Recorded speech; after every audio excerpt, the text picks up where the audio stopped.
Okay, so now we're going to look at the cosine law. Once again, the cosine law is used when you do not have a right angle triangle.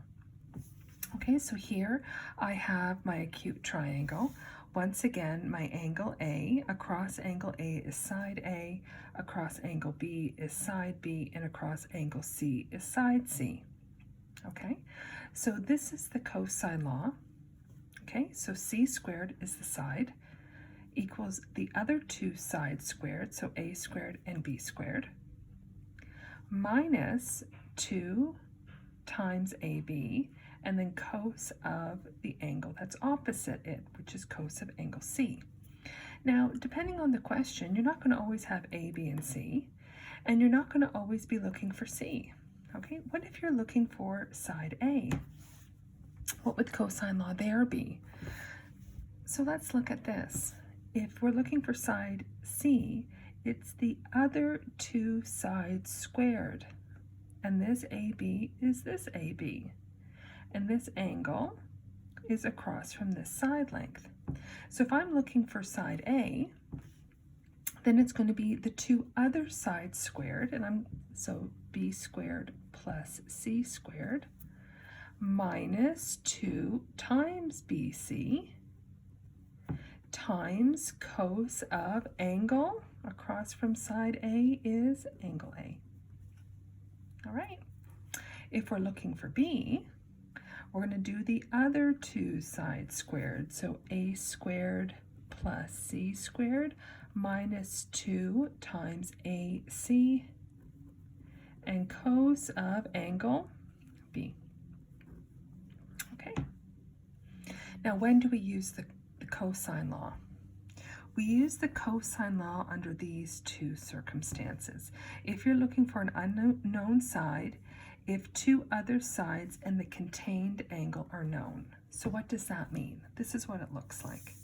Okay, so I have two sides here, and the contained angle, that's the angle in between them, both of those. So the two sides and the contained angle, or the angle in between the two sides, are known. So that's what this means. Or if you're looking for an angle and all the sides are known, so that is something like this here. Okay, you're looking for an angle and all three sides are known. All right, that's when we use the cosine law. So let's look at our first example. Now we are asked to find the indicated side to the nearest tenth. So I didn't really indicate it. It's this side here, which is M. Okay, remember, across from angle A is side A. Across from angle Q is side Q. Okay, I'm looking for M. So I know I'm going to start with M squared.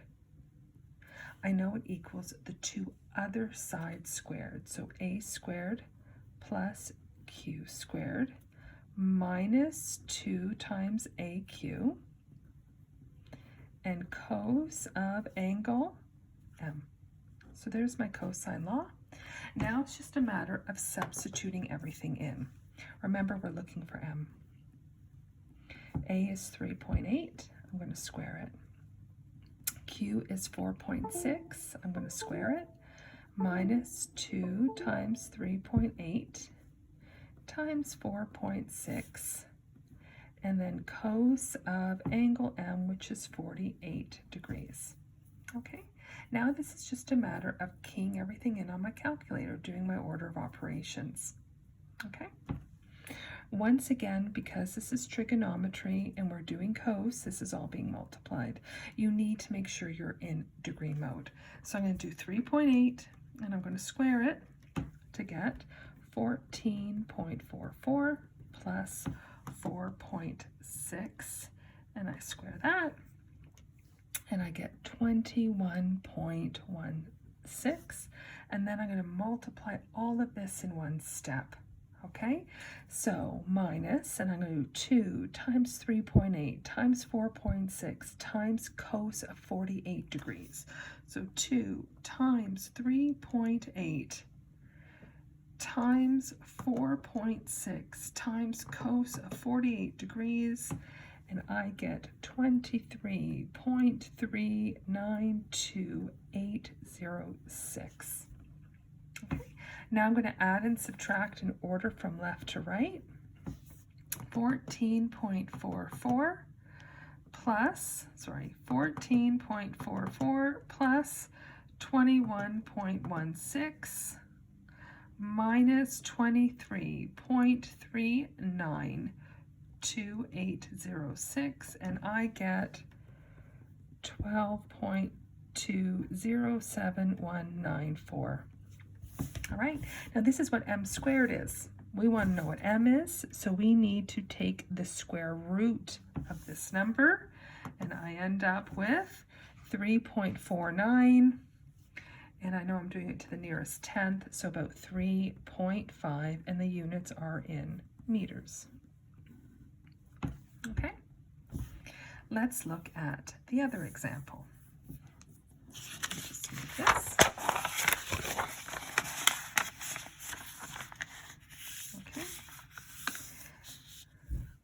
Okay, so this time we're going to find the indicated angle, okay, which is angle K. Because, so again, once again, across angle K is side K, across angle M is side M, across angle R is side R. Now, because we're looking for angle K, I know I'm going to start with its corresponding side. So I'm going to do K squared equals m squared plus r squared minus 2mr cos of angle K. And remember, this is what we're looking for. Okay, so I'm going to start with K. I'm not going to put the 0.0. I'm just going to do 6 squared equals m 4.3 squared plus 4.4 squared minus 2 times 4.3 times 4.4 and cos of angle K, like that. Again, this is our unknown. This is what we're looking for. So let's just simplify what we've got. I know 6 squared is 36. 4.3 squared is 18.49. 4.4 squared is 19.36. Now I multiply 2 times 4.3 times 4.4, and I end up with minus 37.84 cos K. Okay, now I start to simplify. Now remember, you can only add or subtract like terms. So I can add these two numbers together. So 18.49 plus 19.36, and I end up with 37.85, subtract 37.84 cos K. Now, this is where people make mistakes. Can you subtract these? Let's think about that. Are they like terms? And hopefully you're telling me they're not. This has a cos K attached to it. That cos K is like an unknown. That is kind of like what we did before when we would solve equations, and you would have something like this. 36 equals, I'm just going to rewrite it without cos K, but with a variable like this. Let's suppose you had a variable x there. Would you subtract those? And hopefully you're going to tell me you wouldn't because of that x. They're not like terms. Well, these are not like terms either. Okay? So think about how you would simplify something like this. Well, hopefully you would tell me to get x by itself. And you would tell me to move this over the equal sign. Right? And then and that's how you would solve something like this. So you're going to do the same thing here. You're going to take this 37.85 and you're going to move it. And of course, when you move things, signs change. So this is 36 minus 37.85 equals negative 37.84 cos K. I can subtract those, and I get negative 1.85. Okay.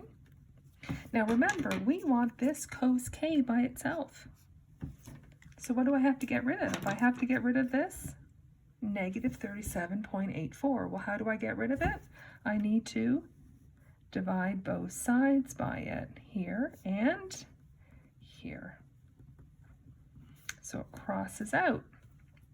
I'm just going to move my solution up a bit, up here. Now I'm going to divide this, and when I divide it, I get a positive answer, and I get something like this, 0 point. And you're going to keep this on your calculator for 8890063, and that's what cos k equals. Now, remember, cos k is an angle. How am I going to find angle k? What do I need to do? Remember, when you're looking for an angle, you need to always use the second function key.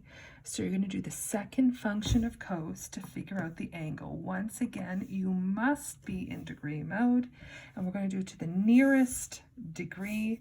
So this is about 87 degrees. And that's it.